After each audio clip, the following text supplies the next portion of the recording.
Ashammaar kafunee akkam jirtu daawwattootaa fi hordoftoota jaallatamtoota keenya kunoo sagantaa guyyaa har'aatiin mudannoo jaalalaa kan jedhus istiidiyoo Nasruu TV irraa qabannee isinii dhiyaannee jirra. Maatiin chaayinaalii Nasruu TV dha karaa sooshaal miidiyaa feesbuukii yuutuubii dhaan nu daawwachuu ni dandeessu. Isiniin jecha Assalamu alaikum warahmatullahi wabarakatuh. Egaa sagantaan keenya kan guyyaa har'aantana qophii iidaatirra kan isinii dabarsinu walaloodha. Walaloon tunis mudannoo nama jaalalaan qabame ishee warri isaanii taajiraa kan gibbii qaban gibbii faa jala dhaabbatee utuunii fi isii kajeelaa jiru waardiyoota gibbii saniitiin namtichi kabalamuu faa if keessaa qabdi.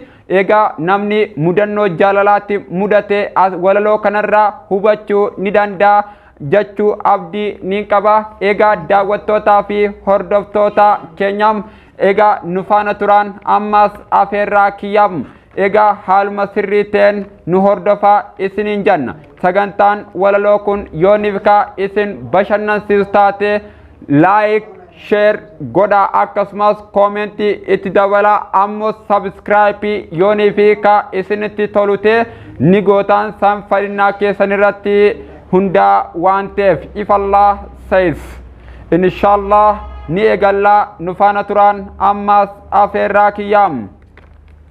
Mata dureen walaloo kooti mudannoo jaalalaa tan jettudha. Egaa ammaan tana eegaluudhaaf tokko lama sadii jedhee eegalee waan jiruuf na faana turan irra deebi'ee afeerraa kiyyaam.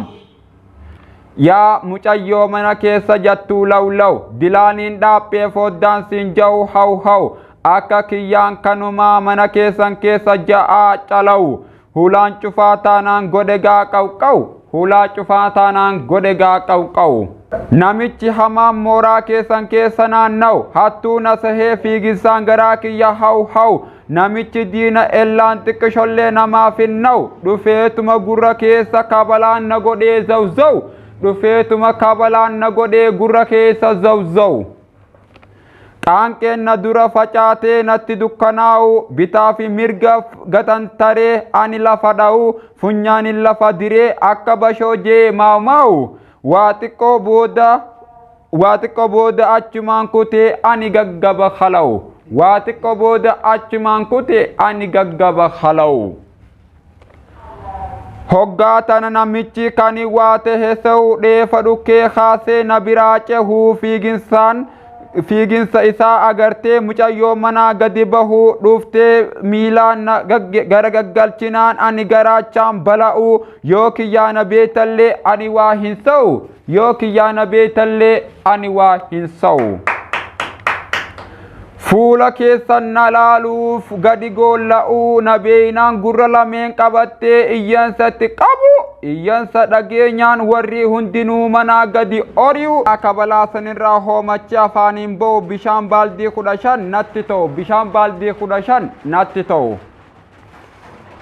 Mucayyoon dhuftee na ol qabnaan ani wayyaa'u suuta beeyfadhee mummunyuuqachaa sossahuu hoggaa kana anu walitti dhiisanii warri nu biraa yaa'u harkiisii lallaafaan biyyee fi horofanarraa haxaa'u halkaan na tuttuqnaan ani daranuu beeyfadhee wayyaahuu maal taate gaa jettee jalqabdee naanaasa'u jechishi deemarra natti minyaa'u.